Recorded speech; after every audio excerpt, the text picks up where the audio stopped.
10% of all the new cars sold in Iowa come from the Carl Auto Group. Our neighbors trust us to have the largest selection and the highest standards. To our current customers, thank you. And to our future customers, see for yourself why Carl drives Iowa. Your dealer for life, it's the Carl way. Success in farming is all about precision and efficiency, ensuring every seed, every drop of water, every nutrient and treatment counts. TerraPlex Ag is helping farmers all over Iowa and the Midwest do just that. With precision ag-grown technology and support from TerraPlex, you'll boost your productivity and make timely and informed decisions, all while reducing your costs and increasing your profit. It's time to revolutionize your farming. Harvest the benefits with TerraPlex Ag. Visit TerraPlexAg.com.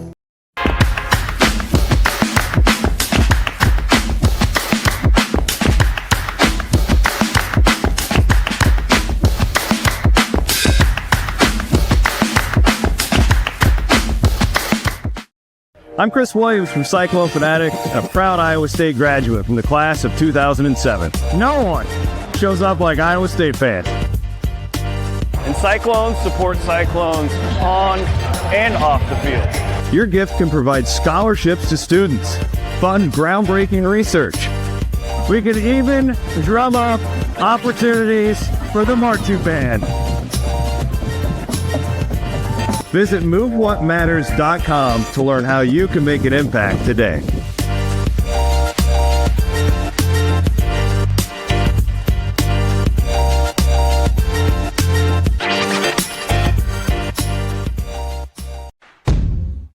Chris Williams, Brent Blum, from the Wild Rose Casino Studio. It's Williams and Blum, presented by Mechdyne, on the Cyclone Fanatic Podcast Network.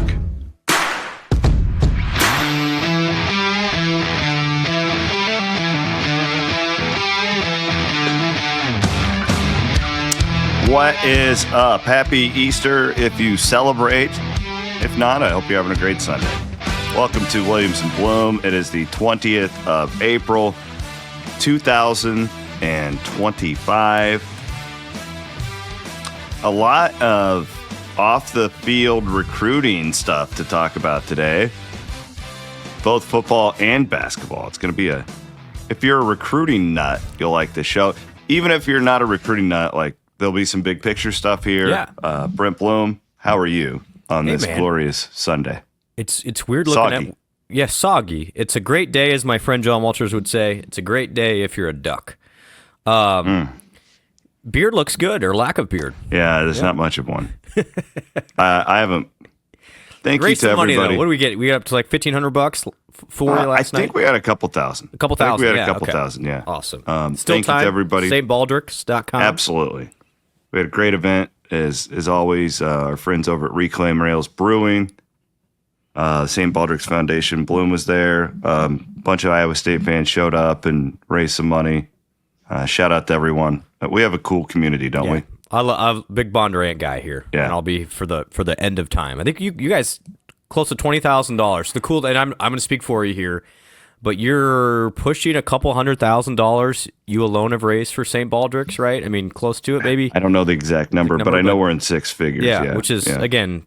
Huge credit to you. Huge credit to the Bondurant community, and I know Cyclone fans literally all over the country have supported that. I know that's awesome. what makes this community really, really cool. So it was a nice way to step back a little bit from the chaos of college athletics and what community is all about yesterday.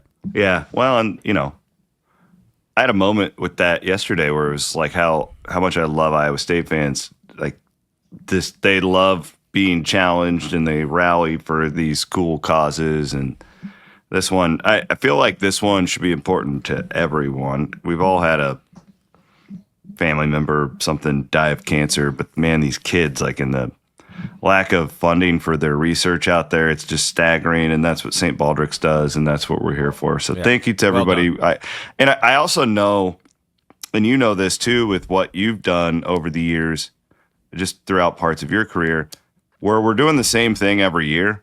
like, oh, I'm going to shave my head, give some money. And it can get like, oh, a little bit stagnant, but people just keep coming and supporting it. And it's a tax write-off on top of it. Like there's, it's a great cause. So thank you. Well done. Well done. I know you don't do it for the credit. You do it because of the impact that it has, but proud of you and proud of Bondurant. Thank you, sir. I appreciate that. And yeah, I really hate how I look without facial hair. I don't think it looks. It's just so weird. Like I haven't not had facial. My 7's like, what happened to Uncle Chris? I'm like, well, it's called a my reason. daughter Elise is literally never, or neither of my kids have ever seen me. I was gonna say it's been a while. Yeah, like Elise just keeps looking at me like, what? Who's a stranger? And I didn't even have that long of a beard, but I have such dark facial hair that it's, these kids are just like, what? Who is that? Yeah. It was funny too. My 10-year-old, she's pretty blunt. And she goes, shout out to our friends at Game Day Men's Health. She goes, it's a good thing you didn't do that last year, Dad. You would look fat. And I was like, thanks, sweetheart. Really, really appreciate it. Speaking of, this will be the show's focused on. Matt Rhule, I got into it with the Nebraska fans a little bit this weekend. I saw you bebopping around on the Twitter. With some encouragement from the Iowa State. Hey, good weekend for Iowa State in regards to Nebraska recruiting. Let's leave it at that. Somebody called me fat. I'm like, no. I go to Game Day Men's Health. I'm not fat. I've never been called fat before, C-Dub. I was like, okay. You've been called short. I've been called short. Yeah, that was a new one. I've never. I would never think to call you fat if I was trying to insult you. I was like, wow, cool. That's a new one for me. Put it on the scoreboard. Well, first of all, let's thank our good friends over at Mechdyne, of course, who have supported the show from literal day one. They're the reason we have this show. It was their CEO's idea for us to do this show. So thank you to them. We appreciate it. If you are in the job market, if you are a kid that's going to be graduating from Iowa State soon, and you listen to this program, you should that's a great company. They love hiring Iowa Staters. It's in Marshalltown. If you want to stay in Central, you should go to their job board and just see if there's something there that could potentially work for you in sales and marketing, anything like that. One thing we don't talk about enough with them is they are based in Marshalltown, but they're worldwide. So there are opportunities to go all over the world. Thank you for pointing that out. Yeah. It's not just, you're not just stuck in Marshall and Story County and Polk County. Yeah. My guy Redmond's in like Houston like every other day, it seems like. Yeah. Well, Redmond's one of those bourbon hounds. He is. He chases that bourbon down. Like he's always got like this new bottle. He's like, oh, did you see this one? Yeah. No, great people over there. We appreciate them. Speaking of bourbon, Cody Road Bourbon, appreciate them as well. Ryan Burchett, those great people over there. Pick yourself up a bottle. Thank them for supporting what we do here on Cyclone Fanatic. Bloom is right on. He was jabbing at Nebraska fans. So I'm really intrigued by this story, and it's crazy. I am too. So we'll get into the Nebraska thing in a minute, okay? I want to point out before we go there, just the run of quarterbacks that Iowa State football recruiting is on. So if you missed it over the weekend, Iowa State gets a commitment from a 4-star quarterback out of Millard South. So Millard is like a monster. It's a suburb in it's a suburb in Omaha, big time football school over there. Jet Thomala is his name. 4 stars from 247 Sports. He committed 16th ranked quarterback in the class of 2026. School record, or excuse me, Class A record. Class A is the biggest in Nebraska, correct? They go the other way? Okay, yeah. I don't know exactly how they categorize it, but Millard is a big school. Class A record, 3,700 yards, 47 touchdowns last season. Not bad. And by the way, the other offers are from Iowa, Duke, Virginia Tech, Arizona, and Missouri. Notably, and this is where the conversation will go eventually, say the Nebraska fans, they did not offer because they have bigger fish to fry, according to them. Okay. Yep. I heard Rayola's got a little brother or something. Yeah, there's a Rayola, and I think they offered a Mahomes at some point. I don't know if it's so there's something going on there. Guys who look like Patrick Mahomes. Exactly. No, we'll get to the Nebraska thing because that's an obvious storyline here, and we got Coach Rhule all amped up over there. And Blum's got the Husker Nation all amped up over there. But I just wanted to point this out, and we've talked about it casually on the show. I know I've been interested in this. I don't think enough fans have I don't think, not that fans haven't thought about it, I don't think it's been presented properly to them how good of a run Iowa State is on in recruiting quarterbacks. So Alex Mansky is the 2025 kid, already on campus out of Algona, an Elite 11 kid.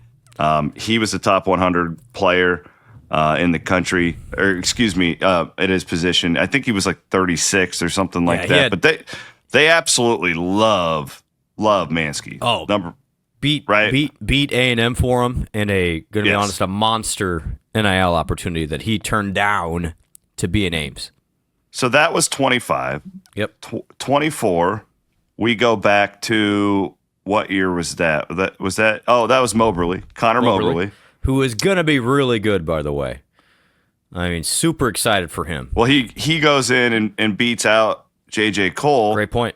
Who was the big recruiting snag the year before that in 2023. So that's the one, and you might remember Iowa State beats out Jim Harbaugh in Michigan at the end for that one, I believe. JJ now at App State? Correct. I think, yeah. And I also think it's important to point out, like, not all these guys are going to be hits. Okay, but we're talking about the recruiting wins for Iowa State here, and they all wanted J.J. Cole at the time. Absolutely. And our hope, and he's a legacy kid, we want him to do great at App State, and who knows? And maybe he's an Iowa State quarterback in 3 years. Yeah, and that's like not every transfer comes on bad terms. Correct. Actually, an interesting article this week written by our friends at 247 about Xavier Townsend, and he said one of the reasons I considered Iowa State when the portal came back around was because they didn't leave me on bad terms. They said, good luck to you. We'll be here, if you ever have questions about Iowa State. And that stuck with him. I mean, the Cole family is all awesome. Obviously, Jamie's a legacy for Iowa State. And that certainly wasn't negative terms. It was JJ just wants to go play. And I think that's the part in this whole era, including, honestly, the Helton twins, which happened, was that this week? Everything's kind of running together. Where that was on Monday. The Helton twins departed. It wasn't, again, I mean, I don't want to get over my skis, but not everything is NIL related or money related. Sometimes it's playing time, sometimes it's location, homesickness even. Like, these things still matter to 18 to 21-year-olds, but that's where I say JJ left on really good terms. I hope he has a great time at App State. I don't know how far back we go, but 22 is Rocco Beck. That one turned out okay. They didn't take a quarterback in 2021 because they had Brock Purdy. And then this Hunter Deckers kid who they loved, and we all know what happened there. Interesting storyline presented itself with Hunter Deckers in the NFL draft. Fascinating. Coming up this weekend. So that, he doesn't end up this long-time Iowa State player, but he was a dog when they got him. Again, a nice recruiting win. The point I'm making is since Brock Purdy on, they have recruited this position incredibly well. And I thought that the Thomala commitment today was just like this, not today, but this weekend was just this incredible cherry on top. When I saw that he had visited, I think it was like the first day of spring football, man, it really caught my eye. And I watched his tape, and I was like, I really, really like this player. So that a hella talented quarterback room for the foreseeable future in Ames. And I think the interesting part, if you talk about the Matt Campbell era at Iowa State, maybe the most important part here that doesn't get brought up enough is quarterback consistency. Just leave it at that, consistency. Yeah. I wrote an article back in 14 or 15 where Iowa State had changed starting quarterbacks once every 6 games. Oh, I remember that, yeah. For a 10-year period. From Arnaud all the way to ended up being Kyle Kempt. Well, even though throw Kyle Kempt in there. Really, it was Arnaud all the way to Brock Purdy. Iowa State changed starting quarterbacks once every 6 games. And you think about, since Purdy's first start, which was 18, C-Dub, it's been Purdy, it's been Deckers, and it's been Rocco. That's it. That is incredible consistency. and it gets lost because he's been so productive. Rocco's got 2 years left. He's only a junior. And so you start, it all makes sense, though, because Brock Purdy's success 100% has had an impact on who Iowa State's able to get in the room with now. And I think the world of, obviously, Coach Mauser, Campbell for sure, but Jake Waters is a rising star at that quarterback coach position, does an awesome job. Obviously, Shieldhouse was in the room there for a while. So it's no mistake that Iowa State has, that is the most important position on campus, in my opinion, the quarterback at whatever position. And I know some of the first reaction was like, well, will this person even be here in 3 years? It's like, which I understand why fans think that. Yeah, but you have to stack. Literally, the game plan has always been get a quarterback every single year. If you hit on half, you're doing okay. And I think Iowa State is really lined up now in what is the most important position. And if you do it with a high school kid, we're seeing it now with Tennessee seat up with that situation. It's a lot easier to keep a guy than get a guy in the portal from a finances standpoint. And so this is really good strategy. And I think, not to mention he has a great name, Jet Tamala, but he's got a lot of talent. Is it Tomala or Tomala? I don't know. I'm not sure for sure. But I do think this is great example of Iowa State has really done an awesome job since Brock Purdy took over of having that consistency. In my opinion, that has direct correlation with Iowa State's success. And knock on wood, there's been a lot of health there too. I mean, that's a room that's stayed really healthy. And that's interesting because, Brock and Rocco were not big guys.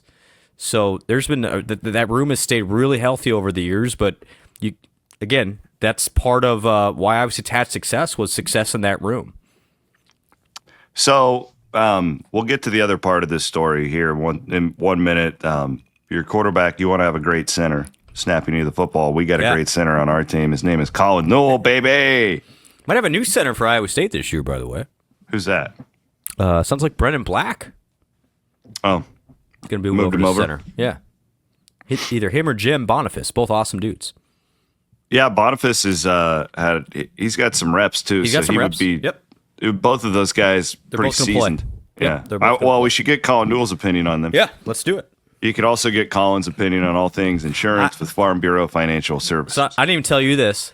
Running around errands Thursday and was grabbing some Chick-fil-A, nutritious as always for me, and hit a monster pothole in the IHOP parking lot there in the Ankeny. Yeah, monster pothole.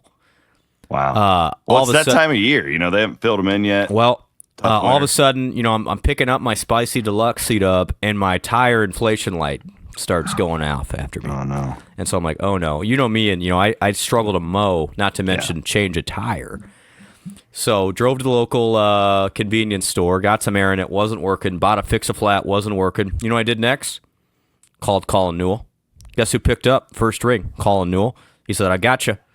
Roadside assistance, took me over to the parking lot. I was 2 hours later. The roadside assistance came to you after a Newell call? Yes. Wow. I was out of the tire shop with a new tire in 90 minutes after that flat. Great service, and I made it up to Dean Spalding's retirement ceremony thanks to Colin Newell. You just never know. Like I called Colin, I was like, Colin, I'm sorry. He's like, I got you. And 90 minutes later, had a new tire. That's incredible. Yeah. Well done, Colin. Well, and then you led us right into thanking the Ivy College of Business as well. Dean Spalding. I didn't get to because the Turtles had practice. Of course. By the way, one team in our division who hasn't missed practice this year because of weather. One team. I keep telling these young ladies it's going to pay off in June. This is when you build a championship program. Anyways, but Dean Spalding, no, he understood that I had to coach. Couldn't make his retirement, but we did have a nice lunch with him. Yeah, what a guy. Some gal named Aunt Maud fed us on that Monday, so we appreciate him and all he's done for us and all of our friends. He's still around. So Ivy. Dean Spalding retiring as the dean of the Ivy College of Business. Search ongoing. They're going to get a quality dean. However, David will remain as the interim vice president of economic development for Iowa State in the research park. And having that guy around, I'm telling you guys, there are some unsung heroes at Iowa State. He's at the top of the list. So very grateful for him. And congratulations, Dean, on your retirement. Would you consider Matt Rhule to be an unsung hero in college football? Well, I'll say this: David Spalding's won more ranked wins than Matt Rhule has in the Big 12, because Matt Rhule has not beaten a single ranked team since he was at Temple. Not one. Not one. Really? He's 2-20. He didn't at Baylor? No, didn't have one ranked win. C-Dub. That's an incredible statistic, isn't it? The guy, boy, that guy just keeps falling forward. He keeps falling forward, and he keeps insulting Iowa State on the way. And I think eventually, what is his problem? Is it because Campbell didn't want to shake his hand? I don't know, but I know that there was an article in the Omaha paper on Friday morning that, because of the recruiting stuff, that really upset the Iowa State coaches, and thus my foray with the Nebraska fan base this weekend. So Iowa State. For a lot of people don't follow this. No, okay? I know. Yeah, Iowa State has, seven Nebraska kids committed in its 2026 class. Is that correct? Or That's 6? Correct. Whatever. That's it's 6 a big or 7. number. It's a lot. And this class is really coming together nicely for what it's worth. It looks like a wonderful piece of work that these guys are putting together in 2026. So Matt Rhule is asked about, why aren't you signing more of these Nebraska kids? There's more backstory here that is the legacy of Nebraska football. They notoriously would take a ton of walk-ons back in the day. All the Nebraska kids that were good would go there as a preferred walk-on. Well, now there's these roster limits. Yes. And they can only have 105 players on the team. That's the case for everybody. And that was part of this conversation. So what got Rhule all amped up? Tell us the story. Well, so I don't know. I think they have one in-state recruit right now in Nebraska, and Iowa State obviously has 6, and Iowa State has beaten them in Rhule's tenure for a Ben Bramer, for a Benny Nagoye, for a couple other guys. And clearly they're really good players. But I think Matt was getting defensive, as Matt Rhule does, by the way. If anything you know about Matt Rhule, the guy gets very, very sensitive very quickly based on some things, including when it was 110 degrees and he made Iowa State take their tents down. Mm-hmm. Same guy. But here's what Matt said about, you can understand the school here. Matt Rhule didn't hold back when talking about the Big 12, saying, there are lots of kids I would love to recruit that have committed to a Big 12 school or somewhere else like that, come to camp. If you want to play in the Big 12 over the Big 10, I got it. But make no mistake, there's a big difference. So he basically went on to say, we're trying to compete with Ohio State, not Iowa State. Mm-hmm. And it's oh, buddy, you haven't been ranked in the college football playoff since 2017, when most of these kids were 10 years old. Maybe not aim for Nebraska right off the bat. But it was insulting. Honestly, it was very insulting it was insulting the Iowa State program, whether he meant it or not. And I think it was insulting to that whole high school area in Nebraska. He basically just told all the high school coaches, your kids aren't good enough. Yeah. And I don't know, man. I'm glad Iowa State's right there to be there as the alternative. And quite frankly, since 2017, C-Dub, Iowa State's been ranked in the college football playoff 19 times. 19 times. Nebraska 0. Mm-hmm. So you can talk about all your history, all of we're a top 20 program. And it's dude, Iowa State just won 11 games, was ranked in the top 15 for most of the year. You're just basically trying to come up with excuses. But as the media does, C-Dub, we see this now. They of course went to bat for Rhule, saying, "Oh, he's right." These kids didn't have an offer, so therefore they're not good enough for Nebraska. It's that's not a great message. Not a great message. But this is the problem that these Nebraska coaches continuously have fallen into, that I've seen, at least over the years, because they get there, and I don't know specifically what Rhule's deal was when he got there, but these guys always come in and and that fan base vilifies the guy who was there before. Yep. I mean, we've seen this every time. That guy's a piece of crap. Yep. Yep. And these new coaches will make a commitment. We got to take care of it at home. We're bringing back the black shirts, and they revert back to the 90s because that's what their glory days, which I understand. But the problem is everything is so different now. It's not the same. You can't just do that. Back then, Nebraska was a national program, right? They could just they could just pluck guys from anywhere because they wanted to go play for Osborne. And they're on TV all the time. Yeah, you're on TV, the national championship. A little bit. I always would compare them to Tennessee. Like Tennessee was a little bit like that in the 90s, and then they just completely dropped off, lost their relevancy. But the problem was that the fans always still expected you to be in the top 10.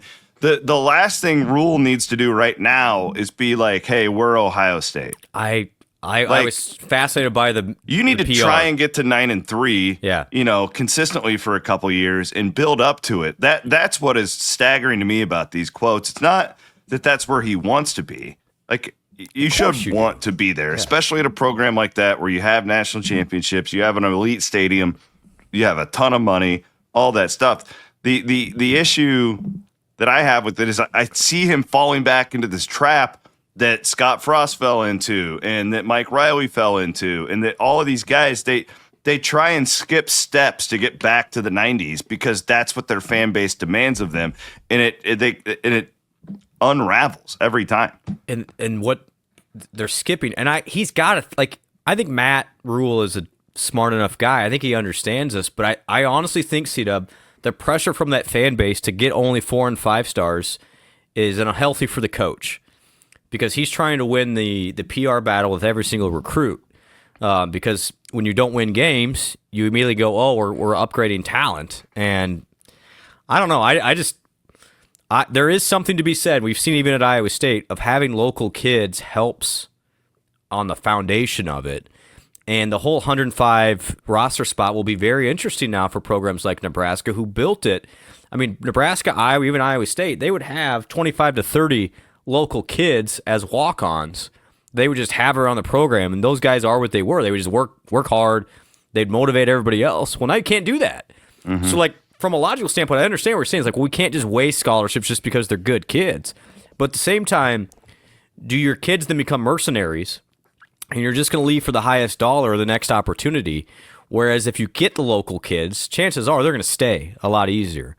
And I think Iowa State has shown brilliantly, by the way, in the last 4 to 5 years, if you have local kids, and even by local, I'm saying Midwest kids, it's a more difficult decision for them to try and take the bigger paycheck. But maybe Nebraska just thinks they can compete with the biggest paychecks, and they have with Raiola. They did it with that. But what'd they win last year? 6 games?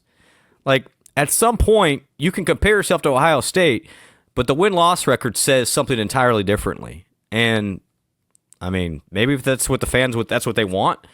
But to insult not only an Iowa State program that's been way better than them over the last decade, but then also the high school coaches, that's a risky move. And Iowa State's going to be there to take advantage. So, good for Matt. Iowa State has a lot of connections in that state with Derek Hoodger, and John Haycock has recruited Nebraska really well over the years. Matt Campbell's got respected those high school coaches over there. Well, this is where longevity comes in. I mean, Matt Rhule has another down year. He might people are going to be calling for his head. Right. I mean, this is the problem. When you do stuff like this, you're like, oh, well, we're a top 20 program. Well, you go 5-7 again, buddy, like your leash is not going to be very long there. So, you know, it was insulting to Iowa State, 100%. The coaches felt it, but they're also like, thank you, because that gave us a lot of ammo going forward with some of these players. And the message Iowa State can sell is we've been here for 10 years now. We're the same, and we're not going anywhere. Where you've got flying off the handle Matt Rhule, who's worried about, you know, a transfer in from the highest priced guy. It's like, man, who's going to win in the long term? I do like really spent a lot of time studying Iowa State's recruiting, because I used to be a recruiting guy. Remember back in the day, it was all I did. And what's interesting, football recruiting specifically, even basketball high school recruiting, which we're going to get to in a little bit, it just doesn't get the play that it did 5 years ago because the portal is sexier. Yes. And it's more interesting, and it's kind of like immediate. It's more immediate. Yeah, like you get a portal guy and you automatically like, oh, that guy's going to start, or where's he at in the 2 deep? You get a high school kid and it's like, okay, you got an offensive lineman. Hope we see him in 3 years and he doesn't transfer. Like, that's the immediate thought. But what Campbell is doing here, and I watched his podcast with Jim Tressel. Did you watch that? No, I haven't. Interesting. Really, really good. Okay. It's vintage Campbell because he's not talking to some TV reporter. He's talking to like a peer and a mentor of his. And Tressel's been to campus a couple of times, by the way. Really, really insightful.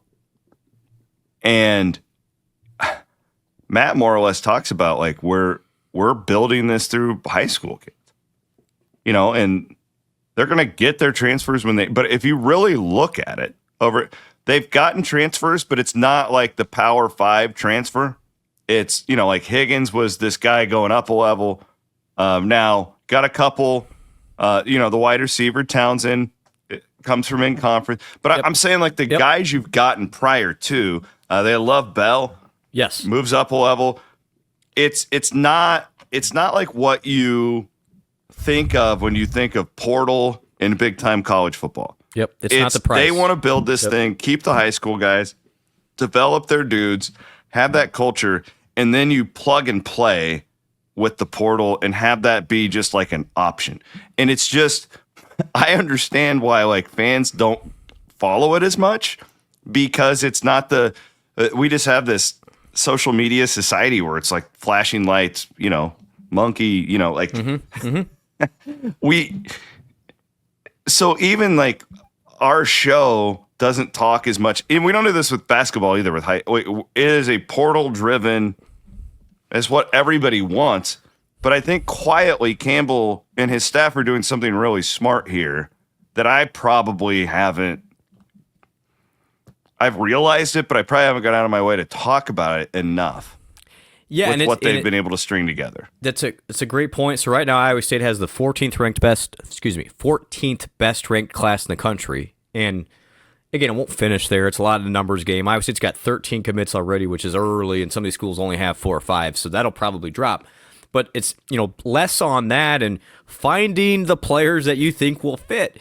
Because the way this is going, and I guess this is all hypotheticals, but should there be a cap, the portal guys are going to become more and more uneconomical because you're not going to have an unlimited budget. Mm-hmm. And so if I can keep a guy for half of what I would spend in the portal, that's a huge advantage.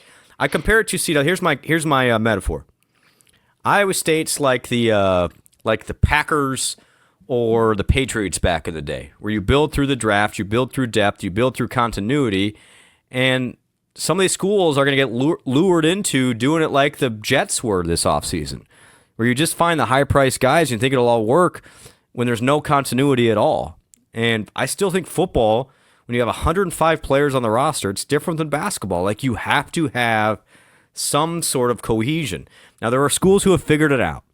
Like Florida State did it for a year, but the second year, no, they didn't. I just really don't know if we know the equilibrium of how the portal works in relation to everything else yet. And completely punting on your best in-state talent, if I'm Nebraska, I think is a huge mistake. I think it's a huge mistake for a multitude of reasons. Yeah, because at the very least, those guys are going to be there for 4 years, and they give you depth and culture, and they want to be Huskers, and their grandpa was a Tommy Frazier fan, and whatever. Johnny Rogers would probably be a better. Come to Ames. Come to Ames. Give me a kid, and I say this respectfully to my friends in Texas and Florida, but give me a kid from Omaha or Lincoln or wherever in Nebraska over somebody from Southern California. It's similar to Otzelberger's approach in basketball too. They want to recruit Minneapolis, Wisconsin, Iowa, KC, St. Louis. Yep. They want to keep it right in that Midwestern. It's quite similar because you know what you're getting yourself into, and I think Rhule will regret this. Sure, they could have a good year. I think they're gonna be all right this year. I think Rhule is a good player. I think I think Rhule's a smart guy, but at the same time, you are really taking a gamble to win in the short term. And if you lose and you don't recruit the state, your leash gets short really quickly. So it's a bold move. I was shocked by his comments. I thought they were. I wasn't, because it's just so on par. It is, but it's just like, man, he went there. So, hey, I'm glad Iowa State is there to have those relationships already built in to take advantage of. If you're not going to pay attention to him, then Iowa State will. Rhule just can't stay out of his own way in the media. He can't. Because I actually think he's a pretty good coach. But here's what I say about him. He will tell you he's a good coach. Yeah. The numbers don't reflect that right now. The guy, as far as a high level, I respect how he had to build the Baylor program back up after I agree. that. That was hard. It wasn't like this just normal. Oh, I'm taking this job. That's fair. After the Bryles thing, and like Temple's a terrible job. He clearly is. He's a talented guy, and I think he's smart. I think his IQ's off the charts, but he's one of those guys where. I think he's the first to tell you how smart he is. Yes, and that's usually rubs a problem. Some people the wrong way. Yeah. And C-Dub, he's 2-20 against ranked teams. 2-20.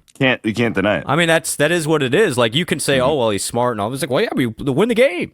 And you can say you're comparing yourself to top 20 programs and say Iowa State's not on my level, but then look at the last 8 years. Here they clearly are. Yeah, what are you talking about? So I just think he completely loses a good faith argument with that. And I understand what he's trying to do. It's like, oh, we're Ohio State, but you're not.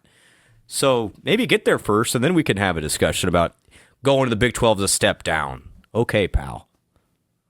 No, I think it's really well said. I think it's very fair. Again, he's just one of those guys. I feel really hypocritical because I want coaches to talk. Yeah. I want coaches to give opinions and be authentic. And then when we rip them after they do it, it's counterproductive for media and fans. That's fair. That's fair. He's just one of those guys where he can't stay out of his own way when he does talk. Like Matt Campbell has an uncanny ability to talk for 30 minutes and say absolutely nothing. Like it's incredible. But he also has this ability, like if you ask him a good question about football, you have to ask Matt about football. That's the key. Yeah. Don't ask him about and sometimes you have to ask stuff, and it's our job. If you ask Matt about like good football questions, he has a phenomenal press conference. Yep. Yep. Right? No, but Rhule, the sensitivity thing is I thought that was the smartest way you've put it. Yeah, he's been like this. It's just that's why when I read it, I'm like, well, he's probably pissed because he doesn't have they don't have Bulldog media over there. And quite frankly, we don't hear either. Don't either. No one's getting after. It's a total Homer Media group over there, and he was probably annoyed. He's probably asking questions. This isn't the first time he's been asked, "Why is Iowa State taking all of our players?" 100%. Because if you wanted them or not, he's hearing that from coaches, high school fans, and he probably got annoyed that whoever this reporter is. How dare you ask me on the record about this? And he snapped off, would be my guess. It is interesting, though, how quickly the fans will take the party line and feed off that. Oh, and I got it yesterday from all I of saw them. it. But it's like, okay. My favorite is the one guy, and this always there's two things about fans that fascinate me. And this one is this is where all the Rose Bowl guys, the suits in college athletics have just completely brainwashed fans. Yeah. When fans will be like, yeah, we were 3-9, but we make more media rights money than you do. It's like, okay. It's like, I have all these people being like, Drake should go to the Big East. Why? No. I would rather, if I'm a Drake fan, win the Missouri Valley every year and become the Midwest Gonzaga and go on, then freaking all of a sudden you want to go up against Creighton and Villanova for NIL dollar. No, it's a stupid thing. So they've completely brainwashed these fans oh, well, we got more media rights dollars than you. Oh, and then, the other one is this guy responds to you with the Winsipedia site. Yeah, from 1920. Yeah. He's like, we just own Iowa State. And it's bro, okay, I don't think you're going to ever find an Iowa State fan that'll be yeah, we were better than you in the 90s. Yeah. It's okay. You're really, you're flaunting your record from 1930 to an Iowa State football fan. What are we doing? It's such bad smack. It's bad. And Nebraska fans do that all the time. It's just so annoying. And listen, I'm sure there's some Nebraska Huskers listening to this because, that's what you do. That YouTube algo is going to pump it over there to, I got myself into that. So again, I understand what I did there, but rest assured that there's no argument. In the last 8 years, Iowa State has been ranked in the college football playoff, which by the way has nothing to do with hype. It's about results. Nebraska's been ranked in the AP top 25, and then ultimately they'll lose to Colorado or somebody bad and they drop.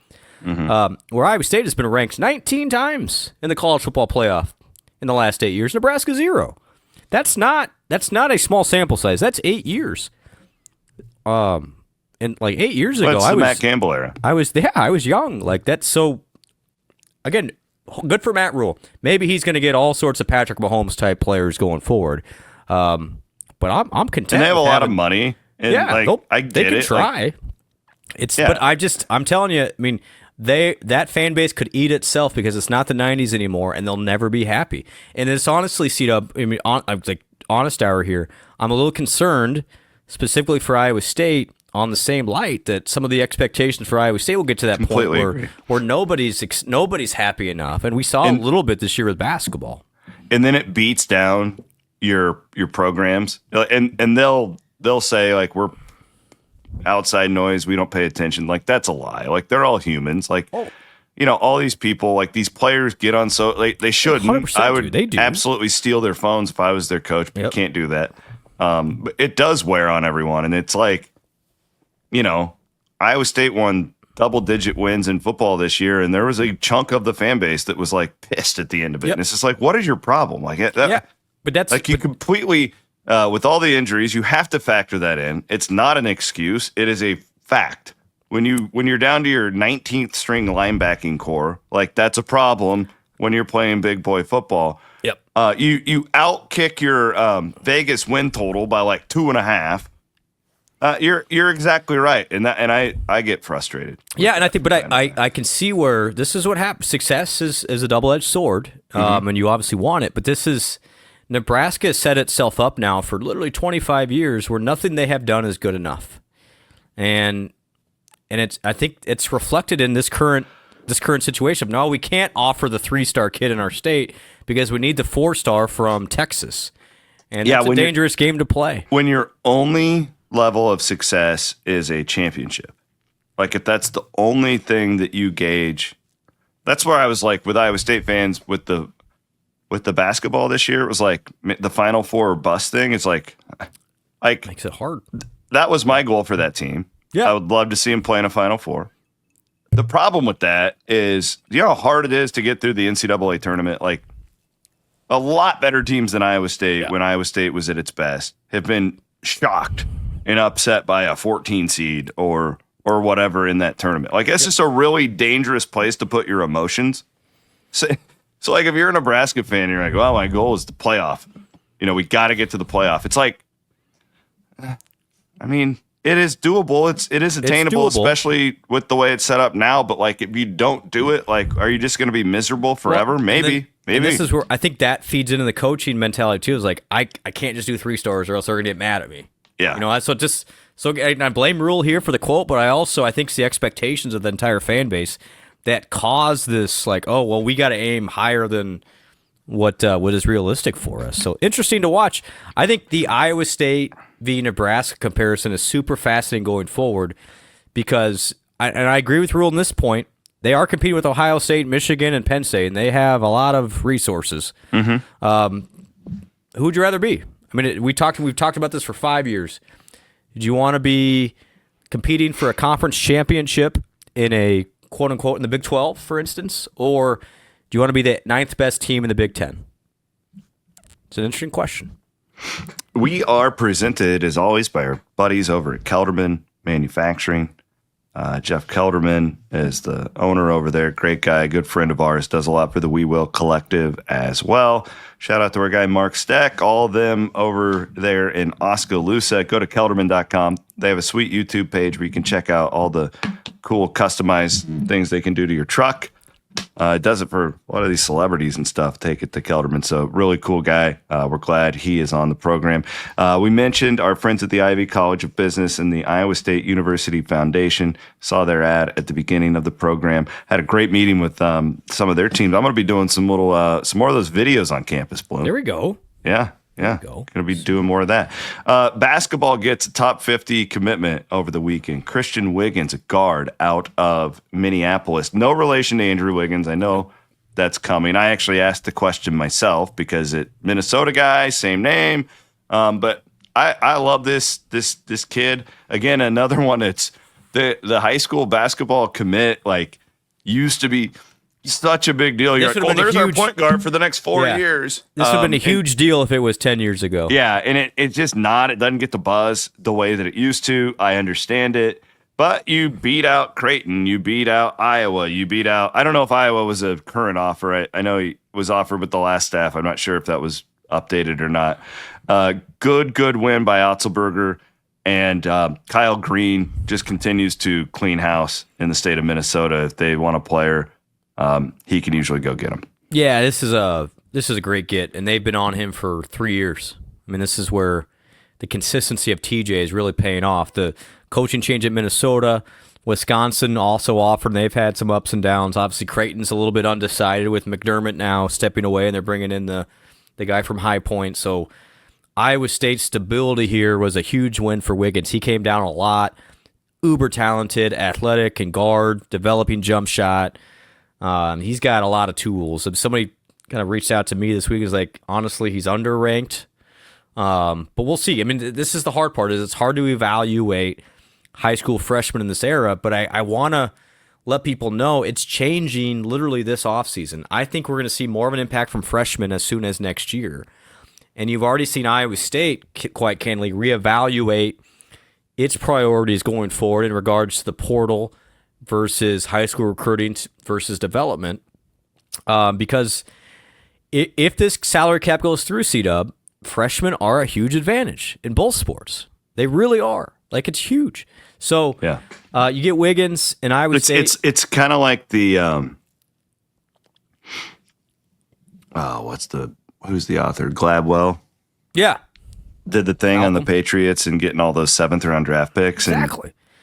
It's there's just so much more potential out of that rather than spending the $2 million that Creighton spent on some guards in the portal this year, right? Like this is the game that you have to play. And now with Wiggins and Yusef Graves, a really athletic guard. Look for Iowa State to add another player here, potentially even soonish, to kind of round out that class. And you're looking at another top 10 Iowa State basketball recruiting class. And I understand the skepticism of, well, Iowa State really hasn't had a lot of impact from freshmen recently. And I caution people, that was the last 2 years during the COVID era. Again, it's all changing. And even Iowa State in the last 2 weeks has reevaluated how it approaches roster construction with a more heavy emphasis on, hey, we need these guys to get here and we need to develop them. It's the way you can still win at Iowa State. And I think the portal was a wake-up call in a lot of ways. And what I appreciate about TJ and really all the folks at Iowa State is the willingness to not be stubborn and learn from it. And if you're relying on the portal, honestly, to rebuild your roster, you're going to be priced out of it at Iowa State unless something changes. And so I think this is a super safe but also high upside way to go. And Wiggins is a player that you don't know for sure, but based on all the metrics and the tape, he's going to be an impact guy at Iowa State, maybe even as soon as next year. And now you're stacking classes of. It's going to be interesting because Iowa State will lose Taman, will lose Joshua Jefferson, will lose Nate Heisey. So, who steps in to be that next one? That step. I mean, Taman has been so valuable for Iowa State in so many ways. Maybe Momcilovic looks at the NBA next year. We don't know for sure. And so that next season will be really interesting from what's the next wave of Iowa State player, and I think Wiggins will figure prominently into that, but so will Jamarian Bateman, who's going to be really good. And I keep hearing it that I think Iowa State's comfortable letting him play and learn his way next year. I mean, that's kind of the way it's going. It helps to have Torrey as well. And he got hurt, by the way, end of the year, but it's not something serious, just FYI. Yeah. Well, it helps because they're kind of different types of players too. So you have some options there. But I would say I think that last portal spot still. Let's see how the cards stack up. I mean, the market has literally dropped. It is dropping a little bit here. We thought it would. With football coming to life is big for that. Yes, 100%. So Iowa State still has time. Good news is, though, I don't anticipate any bad news in the portal from now until it closes in 4 days. Good. Yeah. There we go. There you go. Wiffles Hybrids Big 12 segment. I did see Plant Your Independence, Plant Wiffles, baby. Boys are out planting right now. Well, not today. I bet a lot of planting got a lot of corn. I think a lot of guys were starting corn here. in the last I kind of match here. I got my green and my green Wiffles hat on. Yeah, look at you. You're looking Easter. very Aggie. Easter. I learned what a co-op was yesterday. I'm kidding. I knew what a co-op was. Kansas State got a nice commit today. Yeah, they have a player. They have one player. Yeah, but they did get Nate Johnson, who MAC Player of the Year. Yeah, the MAC Player of the Year. He's out of Akron. I mean, that's one of the better portal pickups in the Big 12 this year, right? Yeah, he's one of those guys. He's going to test the waters as well. Oh, I didn't know that. Yeah, okay, good correction. I think he'll end up at K-State. I do think he's probably. The issue here is he will make more at K-State than he will as even a late first-round pick. This is how crazy it's gotten. Yeah. So he'll be at K-State, I'm pretty sure. Yeah, good pickup for them. I mean, they clearly had money to spend because they lost everybody else. The housing kid went to Where are they going to be preseason? I don't know how. I don't even know who's on. All these teams, this is going to be super fascinating. The market is dropping, and you're going to have a lot of, what I'll say, late buys for a lot. What are the chairs left for some of these players? And I think the price is going to be down. So some of these teams are taking a gamble of trying to buy when the market's down, which is going to be here in 10 days or so. And then they'll really start filling out their rosters. But it could work because my guess is you'll get a similar quality of player potentially. It's not a guarantee for half the price. And so the issue the K-State's of the world, and I don't know all their dynamics, I'm going to guess they're in a similar situation to Iowa State where they're like, well, we don't have unlimited funds like some of these schools like Texas Tech has, so football is going to need some too. So let's wait until football calms down and that closes before we overspend on basketball. And I 100% think that's what's happening. You will see a third wave of portal commitments in basketball post April 25th when the football portal closes. Which is so fascinating to me. I had a friend, a mutual friend of ours, point this out to me because I was kind of explaining the dynamic of what you were just saying to him. And he goes, could you imagine if the Minnesota Timberwolves and the Minnesota Vikings had the same salary cap money and they had to share it and cooperate with one another? Great metaphor. That's exactly what's happening. It's when he put it that way, I was like, holy shit, that is, you can't even comprehend how ugly that would be. That's exactly what's happening, though. Yep. Yeah, and you put it into perspective like that, and you also realize how hard the job is of a lot of these people who are trying to deal with this. Yeah. Like people like you, people like athletic directors and GMs and all that stuff. And there's just there's no playbook to anything anybody's doing.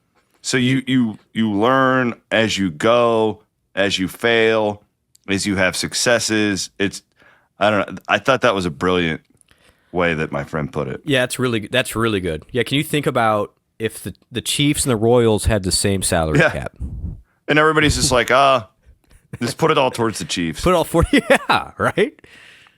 With the Royals fans like that? With the Royals coach like that? What is the Royals GM going to think? What does Salvador Perez think about that? And you also have to think of it from that standpoint, why a lot of these coaches, if they don't feel like they're getting the support for their particular sport, they'll just leave, if you put it that way. See Buzz Williams. Yeah. A&M. Yeah, because he's like, they don't value basketball here. Mm-hmm. I want to go to a place that values basketball. Mm-hmm. And that's why we think the Big 12 could be in a pretty good spot with basketball, because you have engaged fan bases that care about that sport. And in theory, the football spending will be lower based on your peers. Potentially. Yes. Yep. That's the theory. Is that if Georgia is spending 19 of its 20.5 on football, now I don't believe for a second that they're only going to spend $20.5 million on those two sports. No, and that's the thing is, again, I want to remind I don't people, believe for a second, but it just for the sake of the conversation. But NIL, you can get NIL over the top, but it has to be legitimate NIL, not just donation NIL. Yeah. It has to be real NIL, not pay for play. Not pay for play. But yeah, you're right. No, that's we are seeing it. I'm fast. I circle the date, April 26th. You will see monster movements in the basketball portal. Just wait. That's what everybody's waiting for. Everyone's like, hold on. How much money do we have left? Hold on before any of my football guys go in, and then we'll figure out how much we need for basketball. I swear to you, that's exactly what's happening. They're like putting pieces of a puzzle together. It's as the metaphor we're going with now at Iowa State is we're building the plane while we're flying it while trying not to crash it. Well, hey, we're flying, baby. We're flying. We're flying. We're still flying at Iowa State. We're still flying. Good job of piloting. not me. Yeah, you haven't driven us into a cliff yet. I'm just there to hand out the drinks, hand out the Ames loggers. Well, speaking of that, you should go buy some of it. Absolutely. Oh, also, we didn't. Sorry, Chappie. I forgot to give Chappie some love. Our guy Chappie. Chappie's dominating, though. Preferred real estate agent of Williams and Blum, Hunziker, and more importantly, our buddy from all the way back in the college years, Andrew Chaplin. Got another hot deal this last week. Yes, he did. Way to go, Chappie. Living it up. All right, so quiet week? Yeah. Again, give me... Oh, we got NFL draft coming up. We'll hit that hard on Wednesday. We'll hit that hard on Wednesday. Feeling really good. Jalen, both in the second round. I love them both. I do. I really like, big fans of both. I think Jalen might go ahead of Jaden. Which would have been crazy a year ago to project that. But and Jaden really hasn't slipped. Jalen's just increased his stock that much. He's peaking in the first round. I'm not calling for it, but he's peaking. Like he's snooping around a little bit. And then Darian Porter will definitely get drafted. Jalen Travis will definitely get drafted. And Malik Verdone will most likely be drafted as well. So I would like to remind the Nebraska fans, Iowa State had 4 players in the NFL Combine. Nebraska had 2. Ooh. Those 3-star guys, man. Those 3-star guys, they can still make the NFL, you know. Just outperforming. All right. He is Brent Blum. Thanks, buddy. Cheers. Happy Easter to all who are celebrating. We will be back on Wednesday. Again, we're going to have the our NFL draft preview. So Wednesday show, God willing, there's not a bunch of breaking news. We plan to go heavy on the NFL draft. For Brent Blum, my name is Chris Williams. Mechdyne is our presenting sponsor here on Cyclone Fanatic. We'll be with you on Wednesday. Have a great work week.